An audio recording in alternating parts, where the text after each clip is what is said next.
Coba deh ingat-ingat, pernah nggak sih kalian bertanya-tanya, pas hujan gede gitu, tanah-tanah di pinggir jalan itu perginya kemana? Tiba-tiba air selokan jadi coklat keruh. Nah, dari mana semua lumpur itu datangnya? Pertanyaan yang kelihatannya simpel, sebenarnya jadi pintu masuk kita buat ngertiin apa itu ablasi. Jadi, penting banget buat kita sadar ya, ablasi ini bukan cuma sekedar istilah di buku pelajaran geografi. Bukan. Ini tuh ancaman yang nyata banget buat lingkungan kita. Sebuah kekuatan yang, ya, ndak pernah berhenti, terus-terusan mengikis daratan kita, apalagi di negara kita, Indonesia, yang tropis dan banyak perbukitannya. Oke, sekarang mungkin ada yang mikir, hujan ya hujan aja kan? Eits, tunggu dulu. Ternyata nggak semua hujan itu diciptakan sama loh. Hujan di daerah tropis itu, seperti yang bakal kita lihat sebentar lagi, punya kekuatan merusak yang jauh lebih besar. Nah, kenapa bisa gitu? Yuk kita bedah bareng-bareng. Nah, ini dia nih kuncinya. Coba perhatikan baik-baik. Ada dua faktor penting yang ngebedain hujan tropis. Pertama, ukuran tetesannya itu lebih besar. Kedua, jatuhnya lebih cepat, jadi punya energi kinetik yang lebih tinggi. Gabungan dua hal ini, wah, itu kayak ngasih setiap tetes air kekuatan super buat menghantam dan menghancurkan permukaan tanah. Oke, jadi gimana ceritanya tanah yang tadinya diam di halaman rumah kita tiba-tiba bisa diculik dan berakhir di dasar sungai? Prosesnya itu bisa dibilang mirip skenario perampokan yang rapih banget. Ada tiga tahap utamanya. Coba kita dalemin satu-satu. Kita mulai dari yang pertama, pelepasan. Coba deh bayangin setiap tetes hujan itu kayak palu godam super kecil. Hantamannya itu benar-benar kuat, cukup buat mecahin ikatan partikel tanah yang tadinya padat, jadi butiran-butiran alus yang gampang banget ke bawah air. Oke, partikel tanahnya udah berhasil dilepasin. Terus gimana? Masuklah kita ke tahap kedua, pengangkutan. Ini ibarat fase pelariannya. Waktu tanah udah jenuh, udah nggak bisa nyerap air lagi, airnya kan bakal ngalir di permukaan tuh. Nah, aliran inilah yang jadi mobil pelarian yang ngangkut semua partikel tanah tadi, bawa mereka kabur menuruni lereng. Dan sampai kita di akhir perjalanan, pengendapan. Waktu aliran air yang tadinya kencang itu nyampe ke area yang lebih datar atau masuk ke sungai, kecepatannya kan jadi melambat tuh. Nah, pas melambat, energinya juga hilang. Dia udah nggak kuat lagi bawa muatannya. Akhirnya, partikel-partikel tanah itu jatuh ke dasar, mengendap, dan jadi lapisan sedimen yang baru. Oke, prosesnya udah kebayang ya. Pelepasan, pengangkutan, pengendapan. Tapi pernah nggak sih kalian lihat kok erosi di satu tempat bisa parah banget, sementara di tempat lain biasa aja? Nah, ini karena ada beberapa faktor penentu yang bikin tingkat keparahannya beda-beda. Nah, ini dia tiga variabel utamanya. Yang pertama, jelas intensitas hujannya. Makin deras, ia makin parah. Kedua, kecuraman lereng. Makin curam, makin gampang tanahnya ke bawah air. Dan yang ketiga, ini nih yang sering kali jadi pahlawan tanpa tanda jasa, yaitu adanya vegetasi atau tumbuhan. Kenapa? Karena akar tanaman itu fungsinya kayak jaring raksasa yang megangin tanah biar gak gampang lepas. Jadi, dari semua yang udah kita bahas tadi, apa sih intinya, apa pelajaran penting yang bisa kita ambil?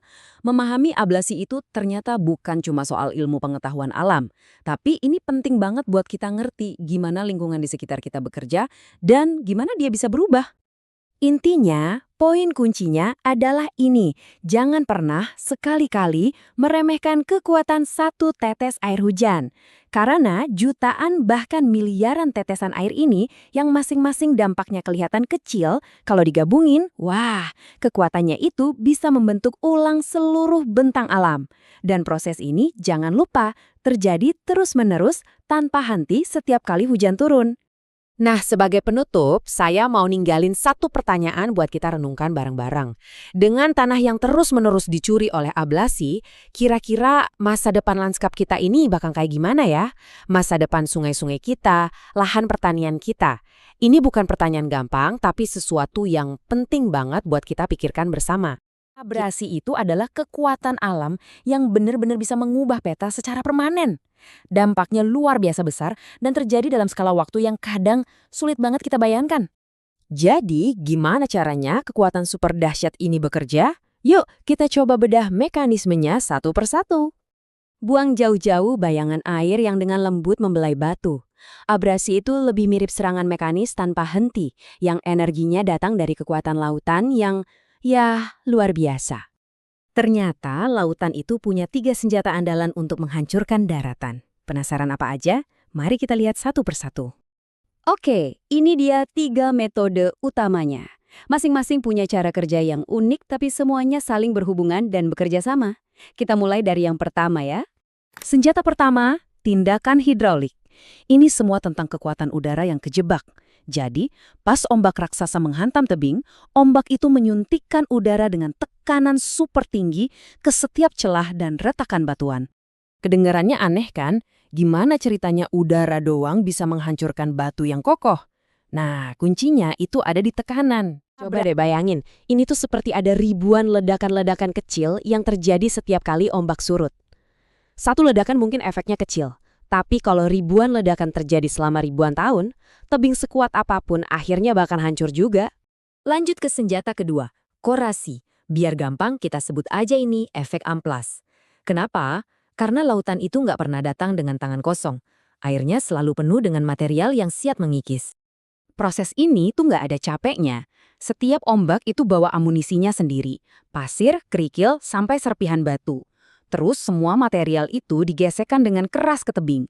Persis kayak amplas raksasa alami yang bekerja 24 jam 7 hari seminggu. Oke, jadi tebingnya udah mulai retak dan pecah. Terus bongkahan-bongkahan batu yang jatuh itu nasibnya gimana? Nah, disinilah senjata ketiga lautan mulai beraksi. Dan senjata terakhir ini namanya atrisi. Di sini ceritanya jadi lebih unik, karena batu-batu yang terkikis itu malah jadi senjata baru.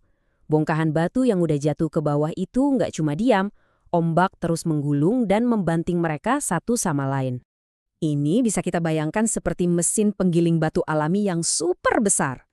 Lautan itu bertindak sebagai drum raksasanya, yang terus-terusan mengangkat bebatuan dan membantingnya berulang kali. Akibatnya, batu-batu itu saling menghancurkan, pecah jadi makin kecil, sampai akhirnya jadi butiran pasir yang kita lihat di pantai. Nah, jadi ketiga senjata ini bekerja bareng dalam sebuah, bisa dibilang, pertarungan abadi. Abrasi itu bukan kejadian sesaat, tapi sebuah perang tanpa akhir antara dua kekuatan raksasa alam. Jadi, di satu sisi kita punya kekuatan ombak yang tanpa henti mengikis. Di sisi lain, ada ketahanan si pantai itu sendiri. Seberapa keras batuannya, seberapa kuat vegetasi penahannya.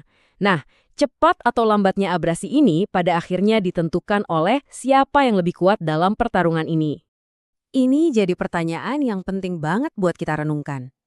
Kalau lautan terus-terusan menang, kira-kira akan seperti apa ya wajah garis pantai kita di masa depan? Apalagi dengan perubahan iklim yang katanya bisa memperkuat badai dan menaikkan permukaan laut, pertarungan ini bisa jadi makin berat sebelah. Satu hal yang pasti, proses alami ini akan terus berlanjut selamanya membentuk ulang batas antara daratan dan lautan kita. Coba